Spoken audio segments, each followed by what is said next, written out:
Director of the Swami Vivekananda Culture Centre at the Consulate General of India in Durban, Dr. Chaitanya Prakash Yogi, Ms. Manisha Kantilal Laka, Mrs. Nirmala Govender, Mr. Sipire Imchunu, Mr. Piyush Khandelwal, distinguished guests and online viewers, Namaskar and welcome to episode 10 of Bharat Ek Anubhuti, India a Feeling, an online travelogue series. Today, in our midst, we have two lovely, dynamic, leading ladies of society, and that is Manisha ji and Nirmala ji. To begin today's program, I would like to invite our first guest speaker, and that is Ms. Manisha Kantilal Laka, who is an operational specialist at criminal and illicit economic activities, illicit economic unit for the South African Revenue Services in South Africa. Manisha ji is a third generation Gujarati born in South Africa. Her grandparents migrated from Gujarat to South Africa.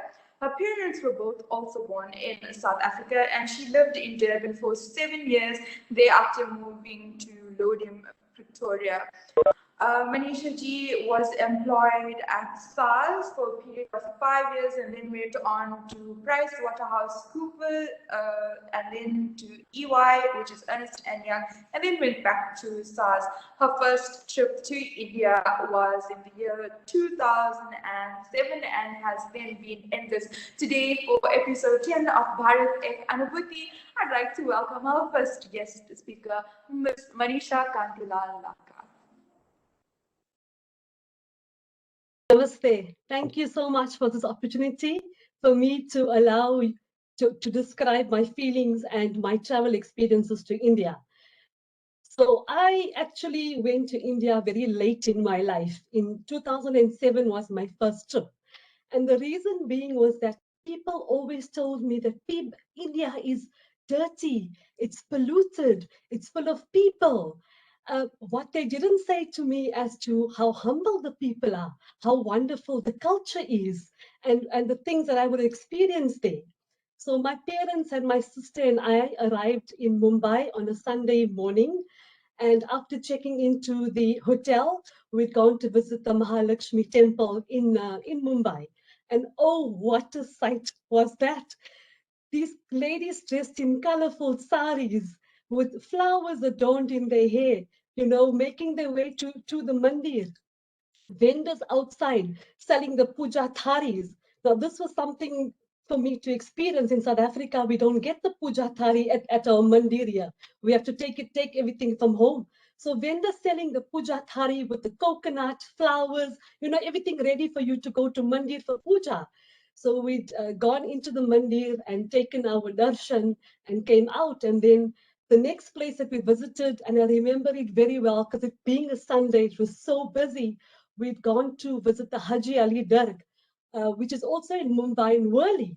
And being a Gujarati, I've never been to a mosque in South Africa. So this was my also a first experience for me to go into the Haji Ali Dar to visit homage to the saint that is there. So we wore traditional clothes on there, where it was a Punjabi. I remember very well because we had a scarf, and as a sign of respect, you need to cover your head. So we covered our heads and we'd gone in, paid homage, came out. And one thing about Haji Ali that stands out is besides your walk into the Arabian Sea, which is a good 300-400 meters, if I'm not mistaken, is when you come out, you must have the delicious juices on the outside. So we'd partaken in that juice as well, I can't remember what juice we had, but I do know it was very tasty. And look, it was 2007, so it's a long time ago. So, my first impression was of Bombay and India was, I've arrived. This is my people. This is my culture. And that whole feeling of it's polluted and it's dirty and it's full of people all just swept away. Everything was gone. For me, it's like, I didn't want to leave. I was so excited to be here. And being now in Mumbai, we visited all the other, the other touristy sites there as well. But what stood out for me is the shopping, obviously, being a woman. And we'd gone into a store called West Side. And in the West Side, I remember very well, we could choose, different items. So you didn't have to buy your Punjabi on a hanger. Like in South Africa, you'd buy everything pre-packaged. Here, you could choose your dress separately, your dupatta separately, and your pants separately. So things could be at different colors, but you could mix and match as you wanted to. So it was quite an experience for me to have this as well, to do shopping at such. So we were in Mumbai for a couple of good days, and as I said, just did all of the touristy stuff. And then we'd gone out to Surat. So we have lots of family in Surat. Being Gujarati, I come from Surat, but I've never met any of my family there. My dad had spoken to my kaka, which is my uncle, a couple of times over the phone, but I've never met them. So there we are from Mumbai. We reach the train station, and the tour guide puts us onto the train, and the train takes off to go to Surat. And they come on board the chai walas, and and they're selling the chai, and they go on chai, omelette, cutlet, and you can purchase anything and everything on the train, from chocolates, sweets, to a book to read, a novel, get these nights from Mumbai and passing Valsad to get onto Surat. It's lunchtime. So the people bring on board the lunch, and they can see that we're foreigners. I mean, even though we dressed in traditional attire, we're speaking English. Um, so he tells us, don't worry, it's prepared very hygienically. You'll enjoy it. I can't remember what food we had, but what I do remember that stood out so much for me is the mango pickle. So the mango pickle it came in a little sachet like this, like how you get tomato sauce in South Africa. And I was very fascinated by this, to such an extent that I even enjoyed the meal and the ice cream. Then we reached Surat. It was late in the afternoon, a busy city. So Surat is known um, as the diamond polishing, capital of Gujarat, and sari manufacturing. So I was like, wow, I'm going to see lots of jewelry and do lots of shopping here. But before we could do that, we planned to meet our family. So we'd gone with the taxi driver to go and meet my family. So my family is my granny's sister's children, which are there in Surat, and they in a town called Kadodra. And it's the first time visiting them, never met them before. But I mean, they invited us with open arms, to such an extent that we in such good contact these days that we speak to each other over the phone or over WhatsApp ever so often. We're in great contact. So I'm rather pleased that I went at that stage in my life with my parents, so I could experience it with them, and meet my family at the same time. So met my family. The next day we'd gone to visit my ancestral home, which is in Badoli. So my great grandfather comes from this town of Badoli. So we'd seen the little house that he comes from, and we were so grateful that he took this risk, this chance for him to come to South Africa. If it wasn't for him, I would not be here. I would not be sharing my experience with you as to how I felt when I seen this little hut that he came from. So my grandfather and a couple of his friends, according to what we've been told from my granny, is that he actually stole money, and he left from Surat to go to Mumbai, boarded a boat, and came to Mozambique. And from Mozambique, he made his way down to Durban and to a town called Tongaat. And he started selling sweetmeats there. That shop is still there in Tongaat. It's called Bhagwan's. And my uncle is now running it. So that shop has been carrying on since the 1940s, I would say, if even earlier, and they're still selling the sweetmeats and savory things like the chevro and the gatia and things like that. So seeing this as to where my grandfather came from, his humble beginnings, it just brought so much of joy to me that you took the chance. You were a risk taker. And that is why my life here is better. It's a different life for me, as to what it is in India. So in any case, after seeing all of that and meeting much more other family of ours as well in India, we've gone out shopping now. Surat, as I said, being, the where they manufacture so much of fabric and so much of garments. So my aunt actually took us to Chota Bazaar, which is also a famous place to shopping in Surat. and fascinated as usual. I mean, they um, treat you like they treat foreigners like God, because they know that foreigners are coming with US dollars, or they're coming with big money to come and buy. So chosen our saris, the saris get pressed, the sari blouses get cut in. My aunt took us to a tailor to get the blouses sewn. And I mean, all of this process happened within a couple of hours, which is very quick. Um, the extent to which what is available and how much is available in Surat and in India itself is just absolutely fascinating. You can get anything just about anywhere. So that was Surat. From there, we'd taken a train and we'd gone to Ahmedabad. From Ahmedabad, we'd gone on to Jaipur. What a beautiful airport in Jaipur. I mean, Jaipur just overwhelmed me. The colorfulness, being the Mughal Empire as well. How many years ago, and it's like you can relate to it. And you wonder in time ago as to where you were in those ages when there were the Rajas and the Maharanis and the soldiers and the warriors of that time. So we did all of the touristy things there, Amber Fort, and taken the elephant up to the fort and taken lots of pictures. And that view from the fort is just spectacular. It's something to be seen, absolutely something to be. Words can't describe as to how beautiful that is. And then from there, the next touristy thing to do is to go to Agra to view the Taj Mahal.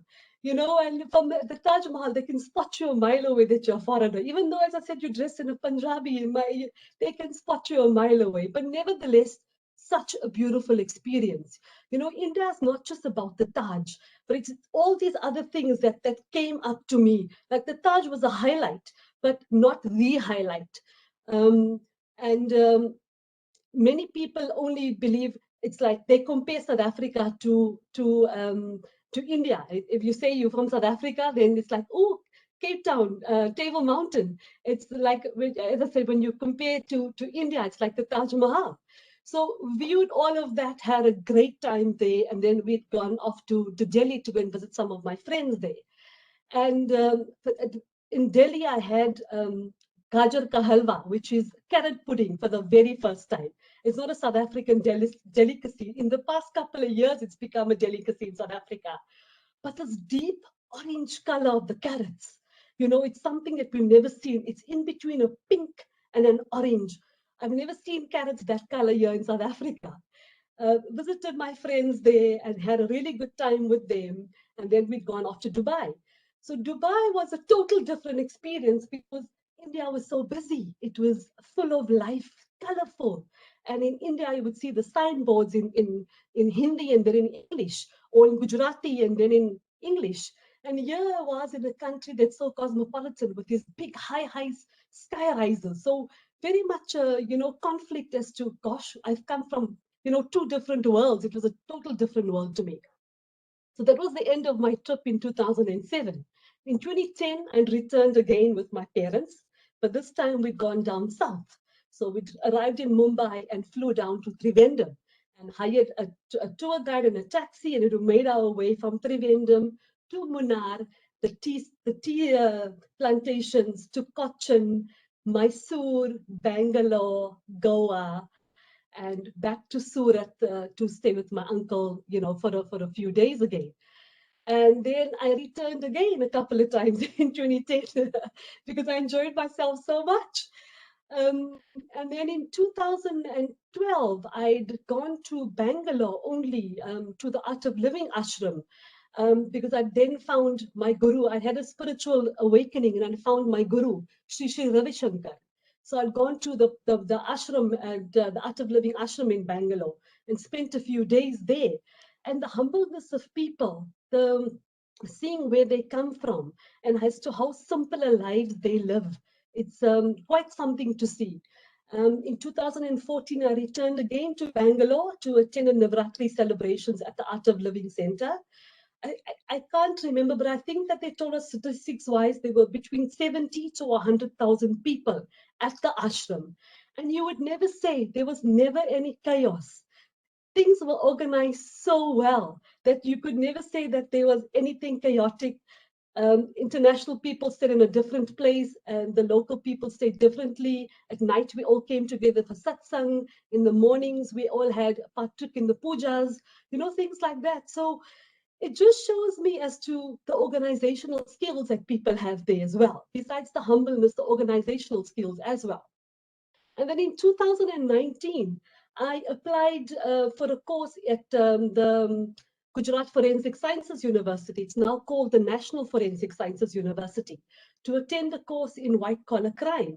So I arrived on a Sunday evening, and I was a bit unhappy about the fact that I arrived in the evening on a Sunday, especially because I wanted to familiarize myself with the campus, a day or two ahead of time, and I know where to find my way around. But in any case, there was someone to pick me up at the airport, and he had my name out on a signboard, and I greeted him in Gujarati. I said, Jai Shri Krishna. And from that moment onwards, he's like, oh, you speak Gujarati? I'm like, yes, I speak Gujarati. My entire conversation back to the university with him was ever so pleasant because we could converse. It just made it so much more easier for him and for myself. So I arrived at campus and got my room and found my roommate. And the next morning, I've met some of my other colleagues that were, partaking in the course. And we'd gone out to the lecture halls. And the amount of people that were there, I think we are close to about 70 people from as far as Belarus. Lots of people from Africa. I was the only person from South Africa that had attended a course of such at the National Forensic Sciences University. So I was quite pleased about that. And being Gujarati as well, I was quite pleased about that. In any case, there were lots of people from Mauritius as well. So, we could relate. The people from Mauritius, they were two gentlemen from Trinidad and Tobago. And the Indian people could relate to our roots, that we've come from India. We could relate at the breakfast table with things that we ate for breakfast. At lunchtime, we were served this very delicious thali every day. Thali was never repeated. I just know that the food was absolutely delicious every single day. But we could relate to the food that we were eating, that it's puri and sikhan or things like that. So even the lecturers couldn't believe that I'm a lady from South Africa that can speak Gujarati. And that to me made all the difference, that I can converse with these people. To such an extent that after the class was over on a daily basis, then I had a few of the Mauritian people and the two gentlemen from Trinidad and Tobago that were, no, I want to come with you. So I would be going out to the local market at the end of the course, or going down the road, or wherever wherever I could find a spot to go. Google Maps is easy to find stuff, so they would all come along with me because I could converse. And it was nice to have other company as well, and for me not to be going out by myself. So it made it safe and easy for me as well. So the one night we'd even gone to Akshardham. I think Akshardham was less than 5 kilometers away from the university. You can view the light show there. And to some of them, they've never been to such a temple, especially my colleagues from Belarus. They've never been to a temple. So for them, also a whole new experience. So all in all, my experience of India is that you either like it or you don't. In my case, I don't like it. I love it. My one foot is buried in India. A lot of people say my one foot, and I'm like, yes, that's so true. I've got friends all the way from Delhi coming all the way down to Bangalore. So my experience of India is that everyone should experience it once in their lifetime. It's not about the Taj only. It's not about the houseboat in Kerala. There's so much more. Every day is an experience in India. Thank you once again for allowing me to share this experience with you. Namaste. Indeed, thank you so much, Ms. Manisha Kantila Laka, for your very interesting experiences in incredible India. Next, we'll be screening a video on incredible India.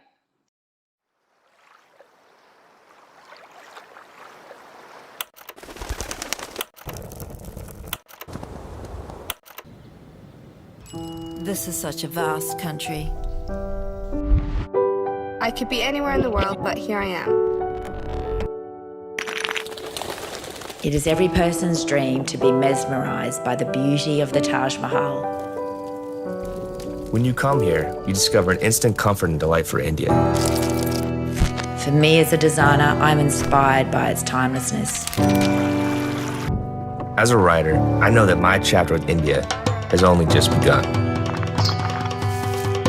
Food and travel are my passions. Do you see what I see? Here I am, playing on the world-class golf courses in India. Do you feel what I feel? India has a power, a magic about it, that draws me back here each time. I can't wait to go back and discover more. This is my 8th time here, and it won't be my last.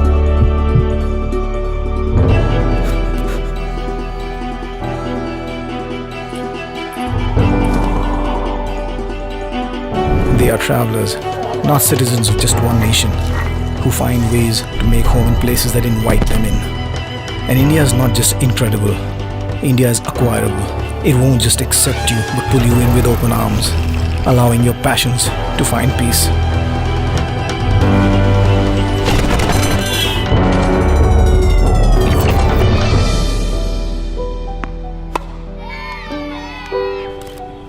India is a personal voyage,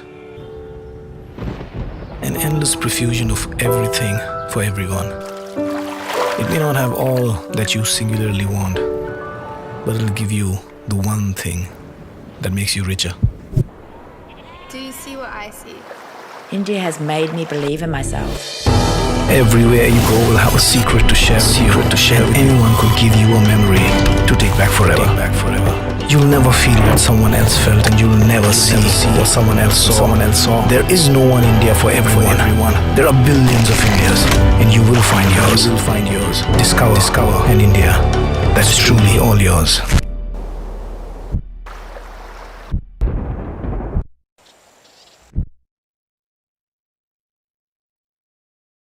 I hope you all enjoyed that video as much as we did. Our next guest speaker is Mrs. Nirmala Govinda, who is a school administrator and accomplished singer who has performed in many concerts locally and internationally. She is the recipient of numerous awards for the promotion of culture, including the most recent award by a UK-based organization as a global ambassador for the promotion of Tamil culture. Mrs. Govinda has visited India over 20 times for personal and professional reasons. Of course, we'd like to welcome Mrs. Nirmala Govinda, who doesn't need any introduction, for today's remarks on episode 10 of Bharat Ek Anubhuti. Namaste and welcome, Nirmala ji. Namaste to everybody. Vanakkam, my humble greetings to all. As Srishti and our last speaker spoke about India, oh my God, it's amazing. And like our last speaker said, how we are put off by visitors that go to India and talk about the negativity of India. But I've traveled to India, like she said, more than 20 times, both for professional and personal reasons. And it's like a bug that bites you, you have to go back. And my first visit, I went with 3 elderly people, my mother-in-law, her sister, and my aunt. And it was an amazing encounter. We went through to the south, being South Indians.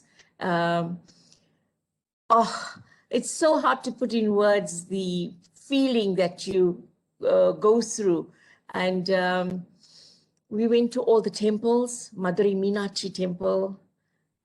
We went to Tirupati, and I've realized when you go to Tirupati, it's a test of patience. When you go through all those queues and eventually see the dynamics and the beauty of the God, and the tasting of the laddu. And you go back to Chennai and the shopping paradise, and you buy a sari from Chennai silks, and then you go to Pothys and you wonder, why didn't you come here first? It's it's mind-boggling when you have to decide how to purchase or how to buy, because you see from one shop to the next shop, it's mesmerizing. And to interact with the people, mostly. My best interaction is when you travel with the local trains. You get to meet the people of all spheres, you know, different, the rich, the poor, and to forge that relationship and become lifelong friends thereafter is amazing. Throughout my visits, being part of the Madras College and learning music, the art of music, up till today, okay, my gurus are late, but till they were living, I've had a relationship with them, going to the music concerts, going to the December concerts where you get to see every single artist from different kind of different genre of singing in India is amazing. And the amount of things you just learn interacting, the different foods, the street foods. And when I went to the north, to Bombay, the pani puri is, I can't get the best pani puri, but in Bombay. And we went to Jaipur. Besides going to the Jaipur Palace, I've got the spiritual experience of going to Ajmer, to the Muslim mosque. And, you know, faith for me has never been barriers. I'm comfortable in a mosque, in a church, in a temple. So my experience in the mosque was, I cried my heart out. I don't know why. And I always tell my husband, maybe my last birth I was a Muslim and I got to experience that faith injection again. And then I was exposed to the army in Ajmer, because I was hosted by a friend, Indu Thomas, that actually her husband is a ranking officer in the army. And it was totally mind-boggling to be in a camp, live in a camp, and see the discipline of the army officials, and to eat in the mess with the army personnels. And I managed to, I mean, always when I go to India, I take my own spices, because we have got our own kind of cooking in South Africa, totally different from India.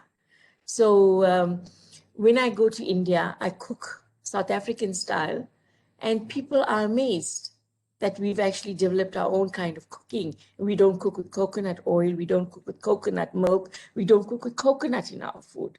And that gives it a totally different texture, totally different taste. So my husband, by the third day in India, can't take the foods. He loves his toast and stuff.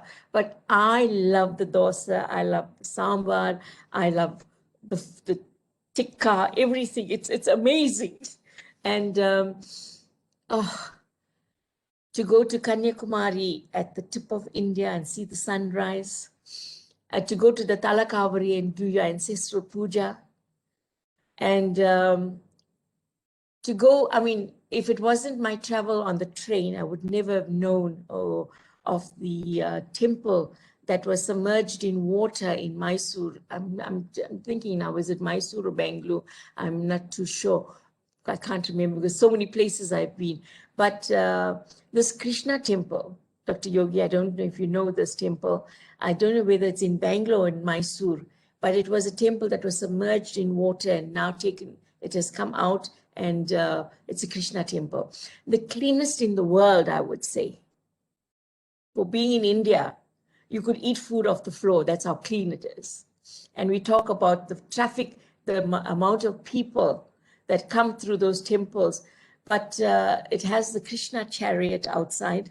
And when you get off your transport and you look around and say, no, am I in another dimension, another place? Because there's no dirt. But because you become accustomed with the travel, with the amount of people, the traffic, you expect that and you accept the dirt. But here you come to a temple where you can't even see a speck even of a tin cap.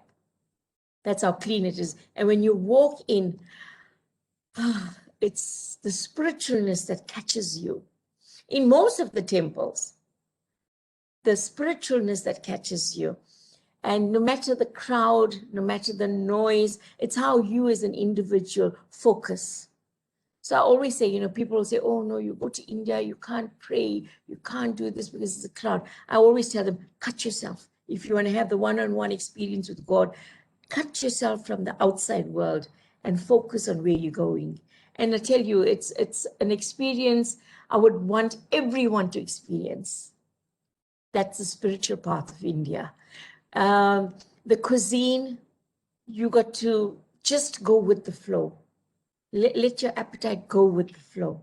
And you experience this amazing experience with just the food, the people, the local, like our last speaker said, the humbleness. With the little, I've realized we are so driven by the material world that when we go to India and we see even the beggar or the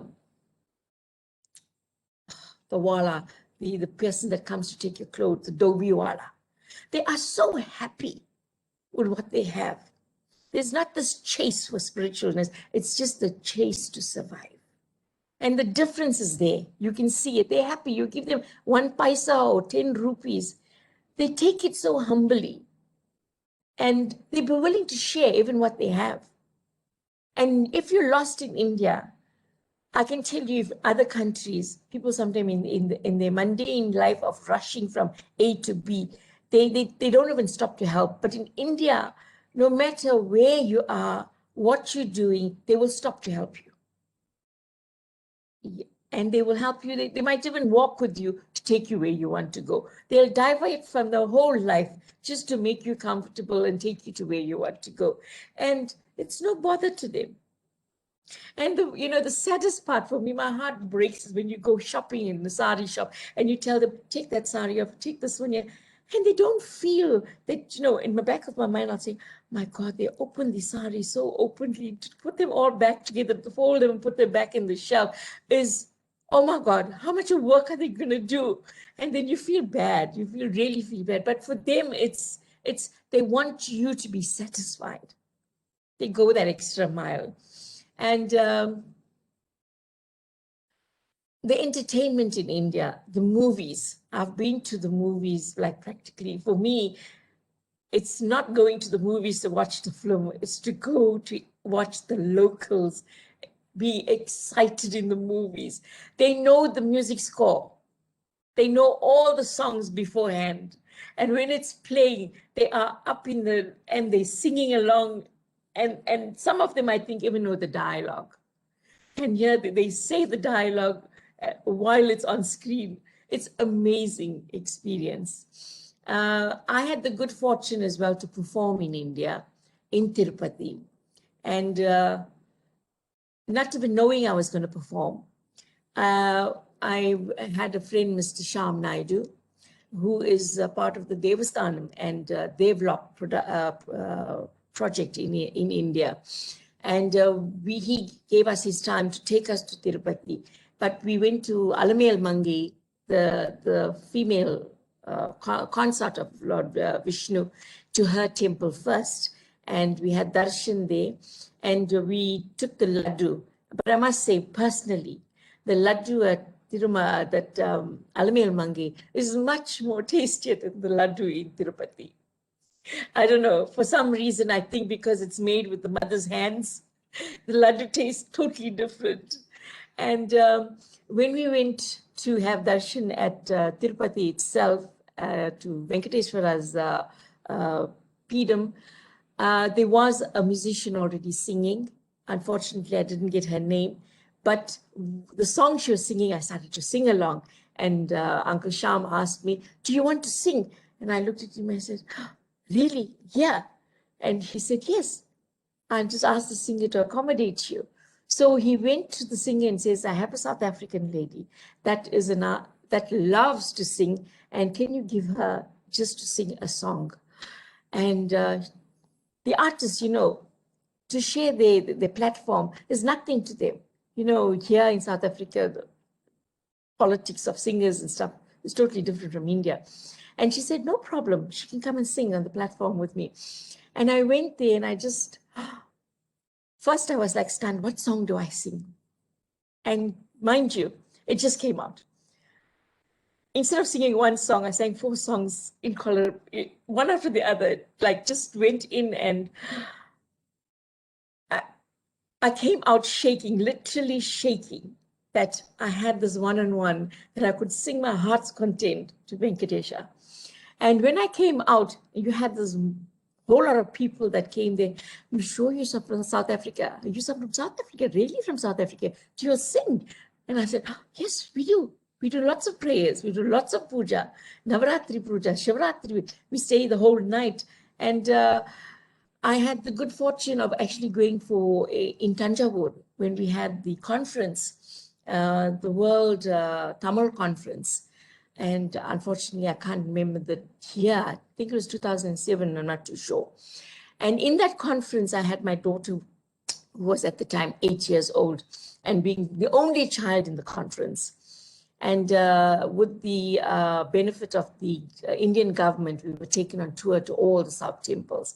But at the conference, when my husband presented his paper and spoke about all the rituals and all the festivities that we have in South Africa, the then dean at that time, his wife stood up and said, oh my God, do you really do all those festivals and all those observances? Because we at India actually have been forgetting all those things. Maybe we have to come to South Africa to learn. And for me, that was the most proudest moment, to think that, you know, we've still, being away from the motherland, have clinged to the rituals, to the culture, to even our dress style here in South Africa. And amazing. There's so much to say. I mean, I went to Mahabalipuram, where they do sculptures of all the murtis, and the time that goes into the chiseling, the fine artwork that goes, and to stand on that rock and scream Om Namah Shivaya, you know, and hear the echo from the caves and stuff is absolutely, you know, mind-boggling. And my one experience landing in India, where I was dressed traditionally, and as you can see, my dot is my feature on my forehead. And I got off the plane and we stand through the queue to go through immigration. And I get an official come to me, Ilalama, wrong queue, and the queue pongana, go to the local queue. And I said, why? He said, no, locals must go in that queue and foreigners are in this queue. And I said, I'm a South African. Na? He looks at me and said, Maya, true? Are you really a South African? I said, Amma, I am a South African. So he said, no. Okay, sorry, Manikanona, I'm so sorry. Please go in the... And my husband asked me, what happened? I said, no, they mistook me for a local. They wanted me to go into the local queue. I am mistaken in whole of the south of India as the locals. Sometimes I'm quite happy about it because I get away with bargaining. If you're local, you know, they will, the bargaining prices are, you're given the true prices. As soon as they know you're a foreigner, they say, okay, let's make some money. But I mean, it's a trick of the trade when they want to make a living, but it's a beauty part of it, bargaining with the vendor and trying to get the best price. I must talk about, from the time I've been to India to now, current, there's been so much of improvement. The government have done so much, where you have this huge flyovers, the roads have improved. And even when you know, in India, from one point to point A to point B, from one town to the next town, it's a vast traveling. But now I think they've come more cautious of the travelers, where they actually have this gas stations and the restrooms for us to actually, you know, of good standard, where you can use, because previously it was a nightmare to travel from one town to the next town because there was no place to stop. And us women used to like cringe, when we're going to stop, when we're going to stop, when we're going to stop. But really, with all the improvement, both south and north, I must say, it's become much more pleasant to travel. And the roads are more beautiful. The flyovers, the highways, the tolls are absolutely amazing. And when you stop at all the stalls, even with the traffic, you get those vendors that come there. They're selling the nuts, they pani puri, they're selling the bear puri. All that is, the pineapple, the masala, the mangoes, the art of cutting the mangoes and they present it to you, the coconut water. It's amazing as you travel. And as our last speaker says, on the train and you hear chai, chai, chai, chai in the north. And as you come to the south, coffee, coffee, coffee, coffee, coffee. You actually know when you are crossing the borders because the chai is the north, the south is the coffee. And, we actually will say, okay, we in the south now, it's coffee, coffee, coffee, early morning. And it's so refreshing, that little small cup. We in South Africa will have a big mug of coffee because that's the only way we get satisfied. But the satisfying of that little cup of coffee, it's strong, it hits you, it wakes you up immediately. And even the chai, when you're going to the south, to the north, it's little cups, but it is refreshing. I don't know how, where, why. But India itself, medically, one time I had the misfortune of having a miscarriage. And I was leaving 3 days later to India. And even my husband was quite worried. He said, "Are you sure you'll manage?" I said, "I am not giving up this trip for anything in the world. I am going to India." And mind you, I landed at the airport and there was no pain, there was no discomfort, there was nothing. I didn't even take medication for the whole trip.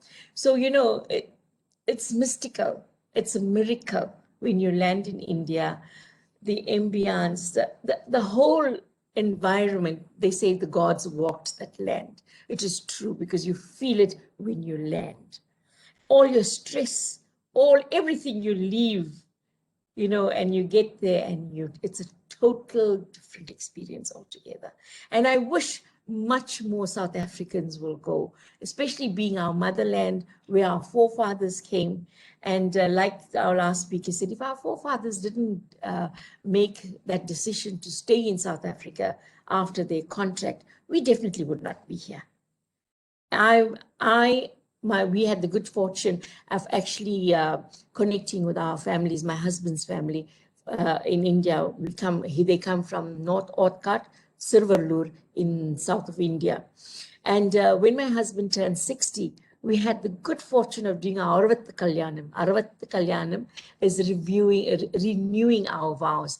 And we did it in our little village in Sirvalur, and we had literally the whole village at our wedding.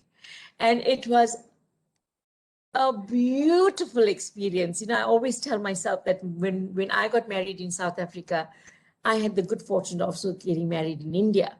And thereafter in Meenakshi Amman temple in south of India, my first marriage was there, and then in South Africa. And then to have the through Kalyanam at the age of my husband's 60th birthday was totally different, where I had even my children present, to celebrate this wedding, the renewal of vows, and to have your forefathers, the descendant of our forefathers there, was absolutely beautiful, with the Nagaswaram, led by the Nagaswaram, to hold hands with your husband and walk through the town, dressed all donned up as a bride, an old bride, by the way, and have this colorsome water poured on you. And here I was, oh my Kanjivaram sari is getting wet. Oh my God, I didn't know this process was going to happen. What I'm going to wear next? I didn't know the process. And you just go with the flow. And then to have your vows renewed and to be married again. And all this village people give you blessings, to seek your blessings, because you've reached that stage of Arvatta Kalyanam, of a marriage so long into it, that they say when you bless the people, that their marriage will bloom and succeed. And, for me to put kungam on every lady that was married, that energy that goes through you is, I can't explain this. And then to go back to Tirupati and do your puja again as remarried people. I don't know, there's so much to say.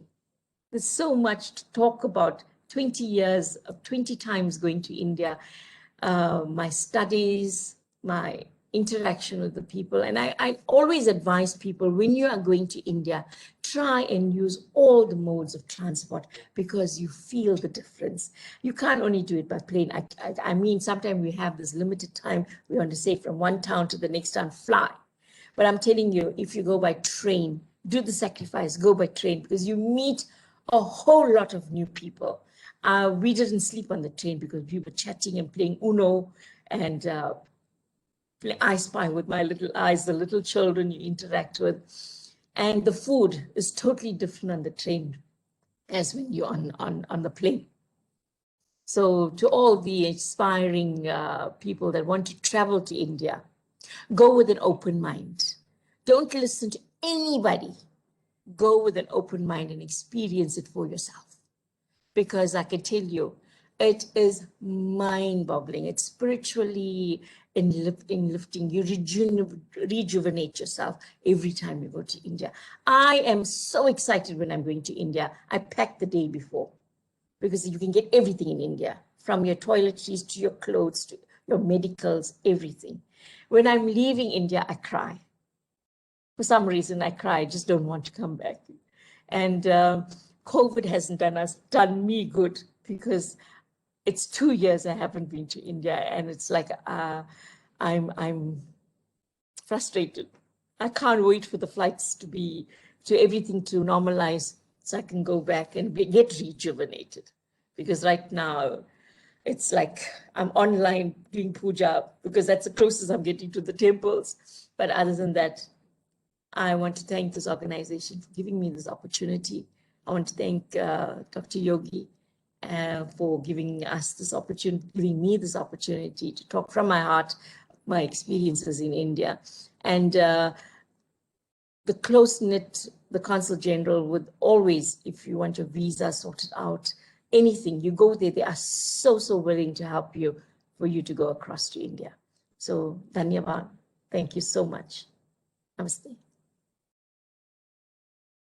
Indeed, thank you so much, Mrs. Nirmala Govender, for taking us through your memoirs on incredible India. We've come to the conclusion of Bharat Ek Anubhuti, India a Feeling episode 10. I would like to now introduce Mr.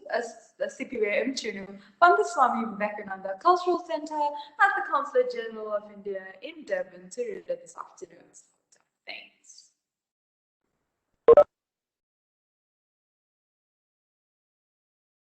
Namaskar. Namaskar. Greetings to all of you. On behalf of Swami Vivekananda Culture Centre at the Consulate General of India in Durban, I am so delighted today to deliver a vote of thanks on the 10th episode of the program, India A Feeling. This is an online travelogue series.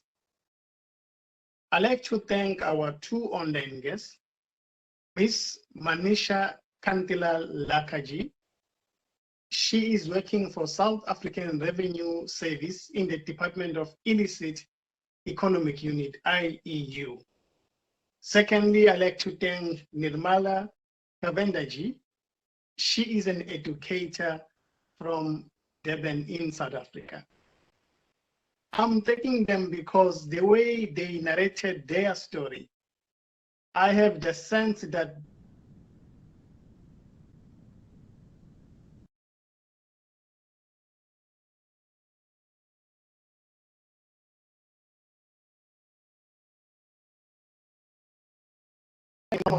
come from both of them. So from both of them, I had the sense that the way they were narrating the story is like it took place yesterday. Whereas I fully understand that the first trip of Miss Manisha Ji, it started in 2007. And also the trip to India for Miss Nirmala Ji, she's doing the 20th trips to India. So there's a sense in me that they really appreciate India, and the way they narrated the story, we are very thankful to both of them. To both of them, Namisha ji and Nirmala ji, Dhanyavad for narrating your stories about India that we know. To Director of Swami Vivekananda Culture Centre, Dr. Chaitanya Prakash Yogi, Srishti Harinarayan, Sri Piyush Khandelwal, thank you very much for taking part on today's program. To all those who participated online, we'd like to say thank you very much for taking part in today's program. You are kindly advised to visit our Facebook page so that you'll be updated about all cultural activities organized by Swami Vivekananda Culture Centre in Durban. Once again, to Manisha ji and Nirmala ji, Dhanyavad to both of you for narrating your stories. To all of you good people, have a wonderful evening. Namaskar.